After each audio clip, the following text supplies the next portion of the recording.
Bonjour et bienvenue sur ce nouveau tutoriel InShot. Aujourd'hui, je vais t'apprendre à faire un format carré à partir d'un format 16/9, donc une prise que l'on aurait faite à l'horizontale. Donc il faut savoir que c'est le format qui est le plus utilisé sur les réseaux sociaux tels que Facebook, Instagram et LinkedIn. Donc si tu es professionnel, il y a de grandes chances que tu aies un compte LinkedIn et que tu aies besoin de faire un format carré pour tes vidéos. Allez, c'est parti! Pour commencer, tu ouvres ton application InShot, tu cliques sur Vidéo et tu crées un nouveau projet. Donc là, ce qu'on veut, c'est créer un format carré à partir d'un fichier 16/9. Donc je sais que ce fichier-là a été tourné en 16/9, je le valide. Et là, ce qui est intéressant, c'est que InShot va d'emblée me proposer un format carré. Par contre, il y a deux choses qui ne me plaisent pas, c'est la barre en haut et la barre en bas, et également le format qui n'est pas ajusté de chaque côté. Pour changer mon format, j'ai deux outils. Le premier s'appelle Toile, je clique en bas à gauche. Et dans Toile, j'ai un petit curseur ici qui me permet d'ajuster la taille de mon image en la zoomant et dézoomant. Je vais vite passer sur cet outil-là. Il est intéressant, mais il y a encore mieux pour faire du travail plus précis. Donc je valide. Et là, je vais choisir l'outil Crop. Et dans l'outil Crop, j'ai ce qu'on appelle mon quadrillage avec la ligne des tiers. Donc je suis toujours en format 16/9. En bas à gauche, je clique 1/1 et j'ai mon format carré qui apparaît. Ma ligne des tiers se réduit et j'ai juste à la faire glisser comme ça pour l'ajuster précisément où je veux. Donc là, l'idée, c'est d'avoir mon visage au milieu du carré avec le même espace ici et là de chaque côté de ma tête.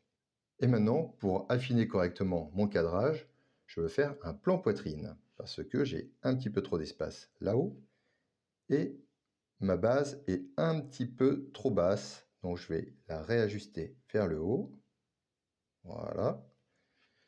Et également, en prenant le coin supérieur droit de mon carré, je réduis la hauteur.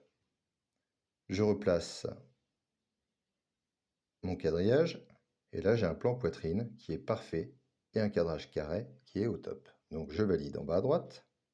Mon cadrage me convient parfaitement. Maintenant il ne me reste plus qu'à sauvegarder en haut à droite. À partir de là, j'ai plusieurs paramètres, la résolution, l'image par seconde et la taille approximative. Je sais que la taille de mon fichier va faire 30,5 mégas. Et sur les deux autres paramètres, je vais vite passer. J'ai fait deux tutoriels à ce sujet, sur la résolution et définition, et sur l'image par seconde. Donc, sachant que ces paramètres-là me conviennent parfaitement, je sauvegarde. La vidéo se convertit et devient sauvegardée à l'intérieur de la photothèque où se trouvent mes photos, mais également mes vidéos. Maintenant, je me dirige vers ma photothèque pour retrouver mon fichier. Je vais dans Galerie et je retrouve ici mon fichier que je viens de recadrer. Donc on va faire un comparatif. Ici, j'ai mon fichier de base qui est en format 16/9 et mon fichier en format carré, totalement identique, qui apparaît correctement. Comme tu as pu t'en apercevoir, InShot a très bien réussi son outil de conversion de format. Il est enfantin de passer d'un format 16/9 à un format carré.